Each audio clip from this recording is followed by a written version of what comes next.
त्या हॉस्पिटलच्या उद्घाटन प्रसंगी ज्यांच्या अथक प्रयत्नातून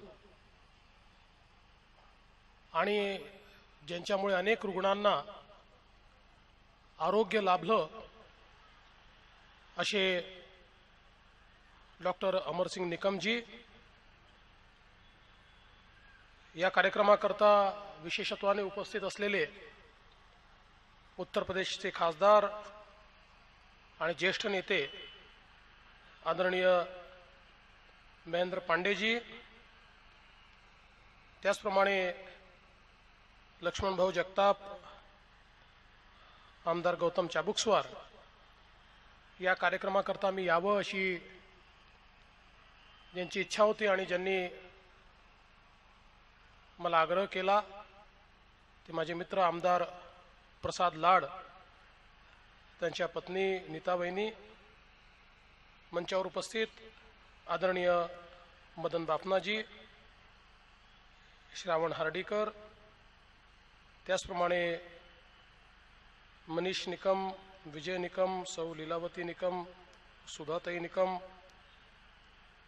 श्रीमती सुचित्रा निकम, संपूर्ण निकम परिवार, इथले लोकप्रिय नगरसेवक, सर्व पदाधिकारी आणि उपस्थित सर्व भगिनी आणि बंधूंनो, आज खरोखर मला अतिशय आनंद आहे की एका अशा होमिओपॅथच्या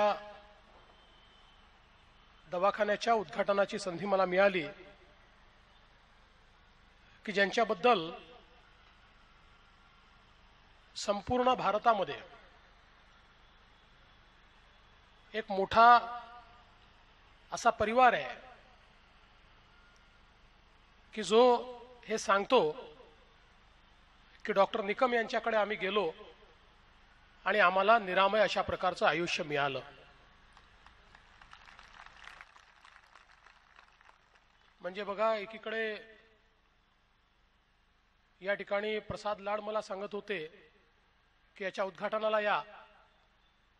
मी दिल्लीला गेलो तर आदरणीय पांडेजी मला भेटले आणि ते मला म्हणाले, आप कब आ रहे हो निकम साहब के दवाखाने के उद्घाटन के लिए. मागे डीवाय दादा भेटले तर ते देखील म्हणाले, तुम्ही कधी येणार आहे त्याच्या उद्घाटनाकरता. म्हणजे आपण जर बघितलं तर अनेक लोक आणि यातल्या प्रत्येकाने सांगितलं, प्रसाद तर नात्यातच आहेत पण या प्रत्येकाने बाकीच्यांनी सांगितलं की डॉक्टर निकम हे डॉक्टर नाही, हे जादूगर आहे. ज्या प्रकारे त्यांच्या माध्यमातून रुग्णांना फायदा होतो. आणि आता डॉक्टर साहेबांनी आपली संपूर्ण कथा, आपलं जीवनपट आपल्या समोर मांडला. कशा प्रकारे या क्षेत्रामध्ये ते आले, वडिलांच्या प्रेरणेमुळे, लगेच बरं वाटल्यामुळे त्यांना कशी प्रेरणा मिळाली इथपासनं तर पवना नदीवर पूल नसताना देखील या भागामध्ये किती वेगळ्या परिस्थितीमध्ये त्यांनी दवाखाना चालवला आणि 4 बेडचं हॉस्पिटल आज 100 बेडचं हॉस्पिटल या ठिकाणी झालंय. आणि सगळ्यात महत्त्वाचं असं आहे, मी सहज डॉक्टर निकमांना विचारलं की डॉक्टर साहेब, हे 100 बेडचं होमिओपॅथीचं हॉस्पिटल म्हणजे हे देशातलं सगळ्यात मोठं असेल. त्यांनी मला सांगितलं, कदाचित हे जगातलं सगळ्यात मोठं हॉस्पिटल आहे. आणि विशेषतः अनेक दुर्धर रोग, ऑर्गन फेलियर असेल तर अशा रोगावर डॉक्टर साहेबांची जी काही हातोटी आहे की ज्यावेळी अनेक पॅथी या त्या रुग्णाला आता पुढे काही नाही असं सांगतात, त्यावेळी डॉक्टर निकमांचा रोल सुरू होतो आणि ते त्या पेशंटचे ऑर्गन जे आहेत ते पुन्हा परत कसे येतील अशा प्रकारचं रिव्हर्सल हे निश्चितपणे करतात.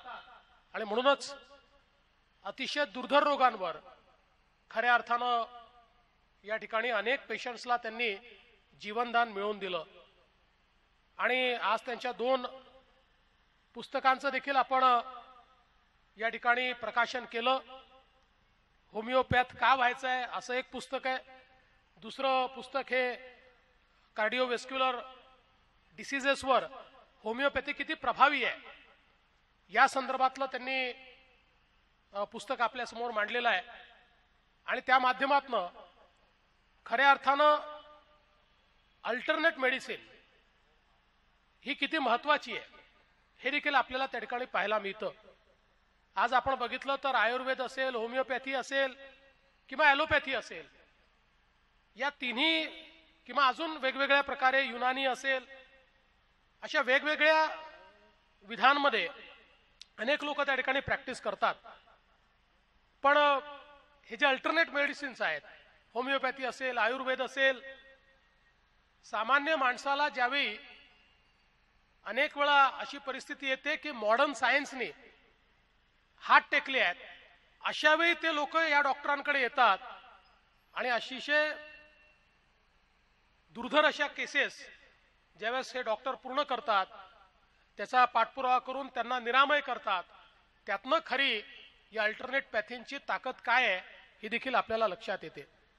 आणि खरं तर माननीय मोदी साहेबांनी आयुष्यमान भारत योजना जी सुरू केली आहे, कारण कुठल्याही पॅथीला आपण कमी अधिक लेखण्याचं कारण नाहीये. प्रत्येकाचे आपले ॲडव्हान्टेजेस आहेत आणि प्रयत्न तर हा झाला पाहिजे की सगळ्या पॅथींना एकत्रित करून कशा प्रकारे आपण आपल्या पेशंटला निरामय आयुष्य देऊ शकू. आणि म्हणून माननीय मोदीजींनी आयुष्यमान भारत नावाची जी योजना आणली की ज्या योजनेमध्ये या देशातल्या 50 कोटी लोकांना 5 लाखापर्यंतची ट्रीटमेंट ही मोफत मिळणार आहे. त्याच्यामध्ये जे वेलनेस सेंटर त्यांनी अपेक्षित केलं आहे, 1.5 लाख वेलनेस सेंटर तयार होत आहेत. हे 1.5 लाख वेलनेस सेंटर हे त्या ठिकाणी ॲलोपॅथी असेल, होमिओपॅथी असेल, आयुर्वेद असेल, योगा असेल, नॅचरोथेरपी असेल, अशा प्रकारच्या सगळ्या पॅथीने युक्त अशा प्रकारचं हे वेलनेस सेंटर तयार झालं पाहिजे आणि त्यातनं प्रत्येकाला निरामय आयुष्य मिळालं पाहिजे. अशा प्रकारचा प्रयत्न हा त्या माध्यमातून माननीय मोदी साहेब करतायत. आणि मला विश्वास आहे की डॉक्टर निकमांसारखे निष्णात अशा प्रकारचे डॉक्टर्स या ठिकाणी असताना निश्चित त्यांचं मार्गदर्शन याकरता देखील आपल्याला मिळेल. मी आज या प्रसंगी त्यांचं मनपूर्वक अभिनंदन करत असताना आणि आज त्यांच्या खाली ट्रेन झालेले अनेक डॉक्टर्स आहेत, ते सगळे देखील आज आपली त्यांच्याप्रती भावना व्यक्त करतायत.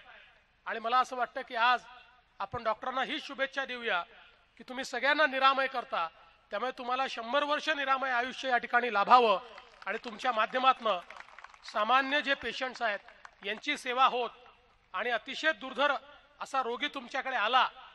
कारण आपल्याला माहिती आहे की आपण दुकानाच्या उद्घाटनाला गेलो तर म्हणता येतं की खूप भरभराटी हो, तुमचा धंदा चांगला हो, पण हॉस्पिटलच्या उद्घाटनाला असं म्हणता येत नाही की तुमचा धंदा चांगला हो. आणि म्हणून हॉस्पिटलच्या उद्घाटनाला गेल्यानंतर एवढंच म्हणावं लागतं की तुमच्याकडे आलेला प्रत्येक पेशंट हा बरा होऊन गेला पाहिजे, निरामय होऊन गेला पाहिजे, उत्तम आयुष्य घेऊन गेला पाहिजे आणि अशा प्रकारचा आशीर्वाद हा तुम्हाला मिळावा अशी ईश्वरचरणी प्रार्थना करून पुन्हा एकदा तुमचं अतिशय डॉक्टर साहेब मनपूर्वक अभिनंदन करतो, पूर्ण परिवाराचं मनपूर्वक अभिनंदन करतो आणि माझं बोलणं संपवतो. जय हिंद, जय महाराष्ट्र.